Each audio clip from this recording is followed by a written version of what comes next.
और साथ ही साथ पैसों की हेरफेर की बात भी सामने आई। लेकिन इस बीच कंगना रनौत पूरी तरह से हमलावर हैं।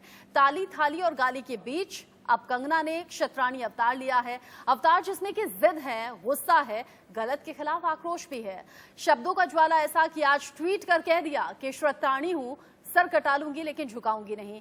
कंगना का गुस्सा जायज भी है क्योंकि वो बॉलीवुड की उस सड़ान के खिलाफ आवाज उठा रही है जिसमें कि ड्रग सिंडिकेट है, परिवारवाद है और माफिया है।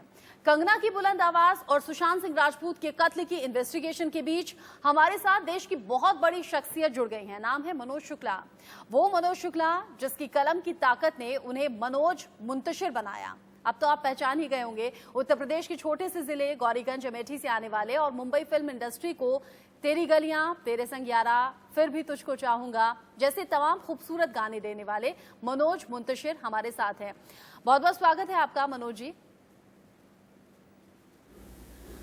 मनोज जी, बॉलीवुड में फिलहाल जो ताली थाली पर दो फाड़ हो गए हैं बॉलीवुड के, आपको कौन सा वाला पार्ट सही नजर आता है? आप किस तरफ हैं?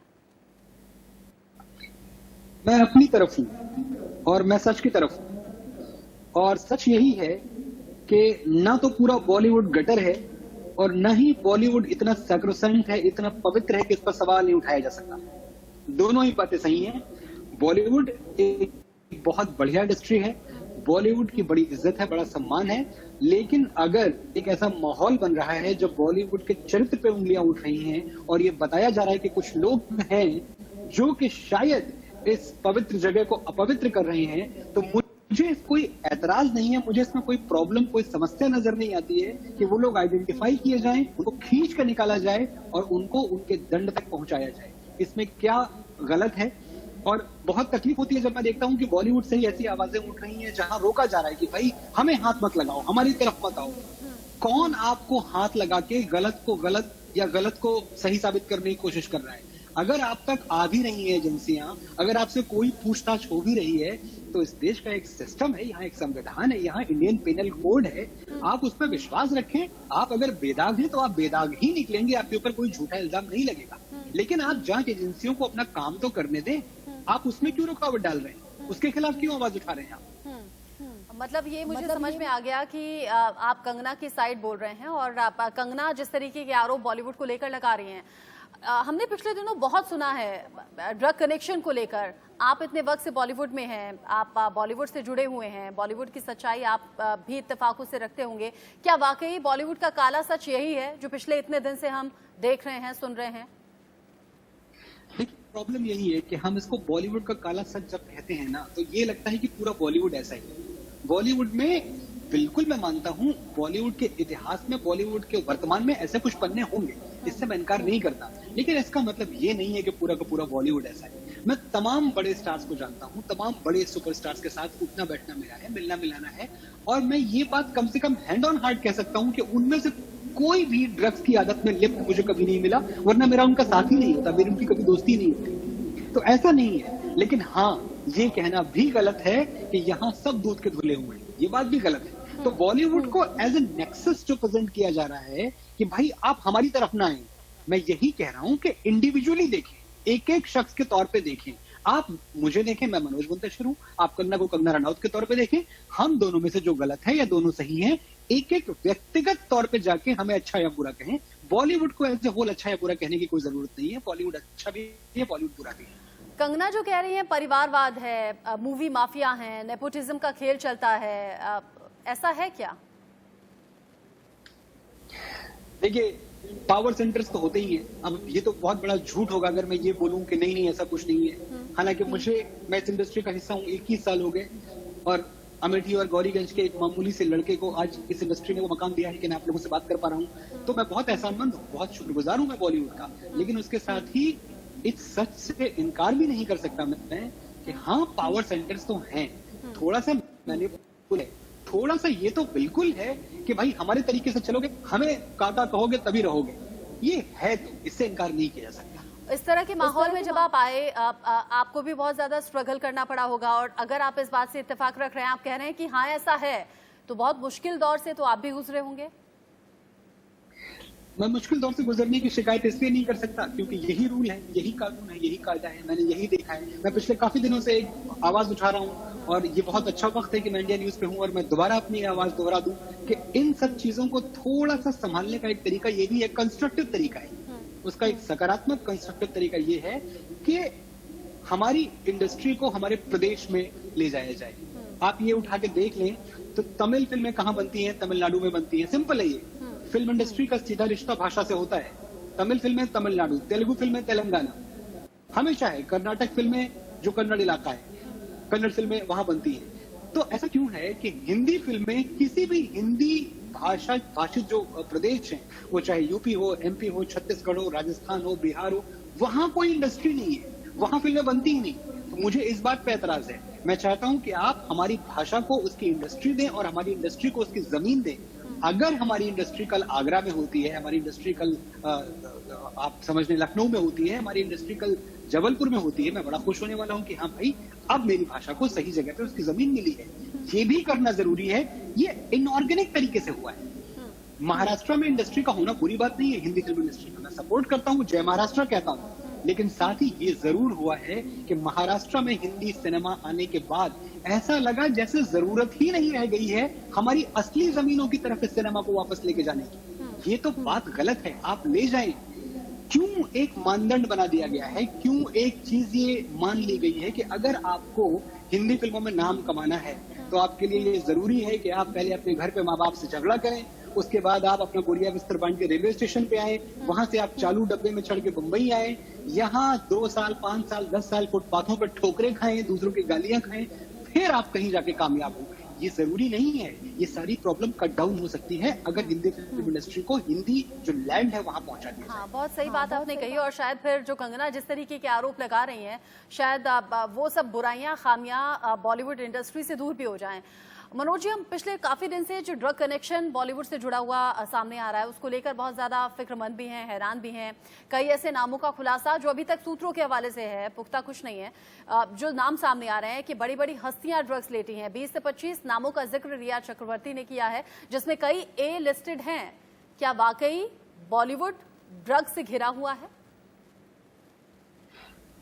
देखिए, बॉलीवुड में ड्रग्स नहीं है ऐसा तो नहीं है। किस्से तो सुनने को आते ही रहते हैं, कभी कभी यहाँ से कभी वहां से। लेकिन ये जो नाम लिए हैं रिया ने, ये नाम कितने सही हैं कितने गलत हैं, इनका पता करना ये जांच एजेंसीज का काम है। मैं एक बात जरूर कह सकता हूँ कि जितने भी नाम हैं, इन सबको तो आगे आगे बोलना चाहिए कि भाई ये जो नाम लिया जा रहा है, जो हमें घसीटने की कोशिश की जा रही है, अगर ये पाक साफ हैं तो इनके पास मौका है कि ये सामने आके, आपके चैनल्स पे आके, मीडिया के सामने आके बोले कि हमने कुछ गलत नहीं किया है और हम हर तरह की जांच में सहयोग देने के लिए तैयार हैं। मनोज जी, शिव सैनिकों का गुस्सा हमने पिछले दिनों देखा। कंगना के ऑफिस में तोड़फोड़ हुई, कंगना ने कई ट्वीट भी किए, साथ ही साथ कंगना ने कई इल्जाम भी लगाए। मेरा सवाल आपसे ये है कि आप भी छोटे शहर से आए, आप मुंबई गए, आपने अपनी पहचान बनाने में काफी स्ट्रगल भी किया होगा। क्या इस तरह की परेशानी हर न्यू कमर को आती है? कंगना के दफ्तर पे जो हुआ उसके बारे में मुझे कहने की जरूरत नहीं है। वो पूरा देश जानता है, इस देश का बच्चा बच्चा जानता है कि वो बदले की भावना से की गई कार्रवाई थी। मैं ये नहीं कह रहा हूँ कि कंगना का जो ऑफिस है वो एकदम सही रहा होगा या वो जो मैप होता है बीएमसी का, उस मैप पे एकदम खरा था। एक बात मैं बताऊं आपको, मैं शहर में रहता हूँ, अगर आप यही एक पैरामीटर बना लें कि भाई जो चीजें बीएमसी के मैप पे या बीएमसी के अप्रूवल पे खरी नहीं उतरती हैं वो तोड़ दिया जाए, आप यकीन मानिए पूरा मुंबई शहर कल खंडहर हो जाएगा। यहाँ ऐसी इमारतें ही नहीं मिलेंगी आपको। ज्यादातर इमारतों की बात मैं कर रहा हूँ। हाँ। मैं जनरलाइज नहीं कर रहा, पर कम से कम आपको 50% के ऊपर इमारतें ऐसे मिलेंगी जहाँ कुछ ना कुछ तो गड़बड़ है, थोड़ी सी सही पर है। और यही सवाल हम भी उठा रहे थे कि शिव सैनिकों ने बहुत जल्दबाजी में ये कार्रवाई की, वहां तो हजारों की संख्या में अवैध बिल्डिंग्स दिख जाएंगी।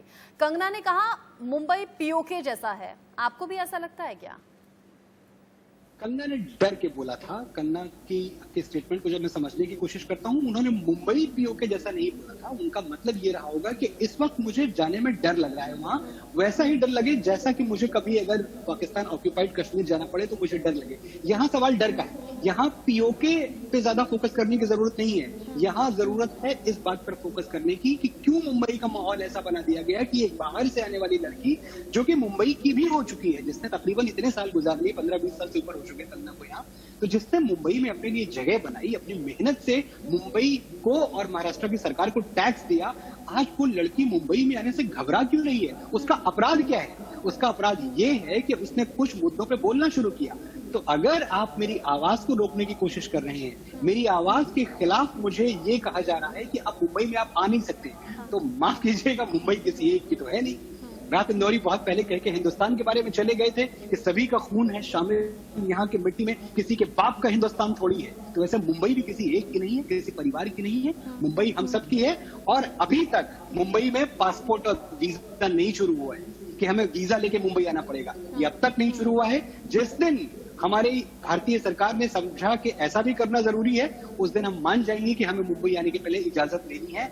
आज की तारीख में मुझे मुंबई आने के लिए ना किसी से परमिशन चाहिए, ना मुझे किसी का डर है। मैं अपनी हिम्मत पे, अपने दम पे और अपनी आजादी के साथ मुंबई आ सकता हूं। अगर कंगना को इसके लिए डराया गया तो ये लोकतंत्र की हार है, ये संविधान की हार है, और जो सरकारें हैं जो कि उसको प्रोटेक्शन नहीं दे पा रही है, उनकी भी हार है। कंगना लगातार ट्वीट कर रही हैं। आज उन्होंने खुद को क्षत्राणी बताया है, उस पर भी मैं सवाल करूंगी क्योंकि लगातार हम कंगना पर बात कर रहे हैं। लेकिन ये पूरा मुद्दा उठा कहां से कंगना वोकल तरीके से, मुखर तरीके से अपनी बात रखती रही। सुशांत सिंह राजपूत की मौत, आपको क्या लगता है, जो अभी तक, क्योंकि 3 महीने से ज्यादा हो गए हैं, सुशांत सिंह राजपूत की मौत कैसे हुई होगी? आत्महत्या या फिर हत्या?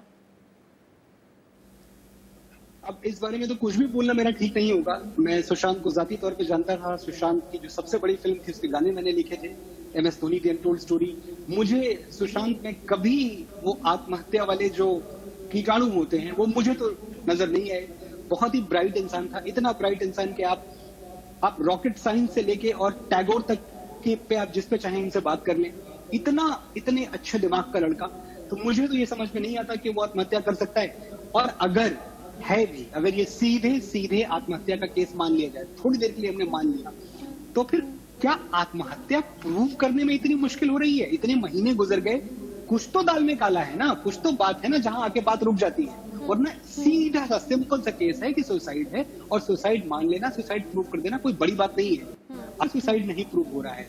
अगर हमें यह समझ में आ रहा है कि 14 तारीख के तार 8 तारीख से जुड़े हुए हैं, 14 को सुशांत की मृत्यु हुई है और 8 तारीख को शायद दिशा की हुई थी, तो ये 8 और 14 इंटरकनेक्टेड हैं। और अगर इंटरकनेक्टेड है तो ये सुसाइड इतना साफ साफ नहीं है। और अगर सुसाइड है तो एबेटमेंट टू सुसाइड का भी इसमें मामला होना चाहिए। ये एक बात तो तय है कि इतनी साफ सुथरी कहानी है ही, इसमें कुछ ना कुछ तो गड़बड़ है। हाँ, 14 तारीख को सुशांत की मौत की खबर आती है, 8 तारीख को दिशा सालियान की मौत की खबर आई थी। अब हम लोग तो पुलिस में भी नहीं हैं, मतलब जो हाउस वाइफ्स भी हैं वो भी कहने लगी कि कुछ तो करेक्शन है। लेकिन मुंबई पुलिस दोनों ही केसेस में ओपन एंड शट केस बताती है। ये वो मुंबई पुलिस है जिसकी हमने तारीफ बहुत सुनी है, बेस्टेस्ट रही है। लेकिन अब इन दिनों मुंबई पुलिस को लेकर जो इतने ज्यादा सवाल उठ रहे हैं, कंगना ने भी कहा था कि मुंबई पुलिस से डर लगता है। आपका अपना अनुभव क्या है? मुंबई पुलिस की हम सब तारीफ करते हैं। मुंबई पुलिस की शान में हर साल इसी इंडस्ट्री में हम एक बहुत बड़ा जश्न मनाते हैं, जलसा जिसका नाम है उमंग। और उमंग में पूरी फिल्म इंडस्ट्री आती है। कितने सीजन उमंग के मैंने लिखे हैं, बड़े प्यार से लिखे हैं, सेलिब्रेट करते हुए मुंबई पुलिस को, और लिखे हैं बगैर कोई पैसा कोई फीस लिए, क्योंकि मैं मुंबई पुलिस का सम्मान करता हूँ। मैं इस बात की बड़ी इज्जत करता हूँ कि मैं प्रोटेक्टेड हूँ इस शहर में। लेकिन अगर आज मुंबई पुलिस की तरफ उंगलियां उठाई जा रही हैं, तो मुझे लगता है कि मुंबई पुलिस को भी साफ साफ कह देना चाहिए कि भाई ये हमारी तफ्तीश है और हमें तो ये मिला है, लेकिन अगर आपको लगता है कि इसमें कुछ और है तो हम आपका सहयोग करते हैं, कोऑपरेट करेंगे हम, आप आइए, दूसरा कोई एंगल है तो निकालिए। प्रॉब्लम ये होती है जहां मुंबई पुलिस सीबीआई का और बिहार पुलिस का रास्ता रोकने की कोशिश करती है। ये तो नहीं होना चाहिए ना। जांच में सहयोग करना चाहिए था, यही सवाल हम मीडिया के जरिए भी उठाया गया था। मनोज जी, चूंकि आपने सुशांत को लेकर जिक्र किया, सुशांत बहुत जिंदा दिल थे, आपने कहा कि सुसाइड वाले कीटाणु कभी लगे नहीं बातचीत से कि वो ऐसा कर सकते हैं। Sushant Singh Rajput as a viewer, as a fan Sushant की मैं कहती हूँ कि गुड लुकिंग थे, बहुत अच्छी एक्टिंग थी, बहुत अच्छे डांसर थे, कोई कमी दिखती नहीं थी। लेकिन इतना वक्त बीतने के बाद भी किसी बड़े बैनर या किसी बड़े कैंप से नहीं जुड़ना, क्या कंगना के आरोपों में सच्चाई है? ये इस बारे में मैं कुछ दावे से नहीं कह सकता। हालांकि सुशांत की तो जो शुरुआत थी वही बहुत बड़े बैनर से हुई थी।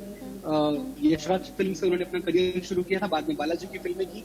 तो फॉक्स का ही की फिल्म थी ये, MS धोनी की अनटोल्ड स्टोरी, जो फॉक्स और Neeraj Pandey ji, Friday film works, बड़े बैनर के लिए काम करते रहे। अगर आप बड़े बैनर में सिर्फ 3 बैनर्स को गिन रही हैं, सिर्फ 3 नाम अगर आप समझती हैं, तो वो भी सच नहीं है।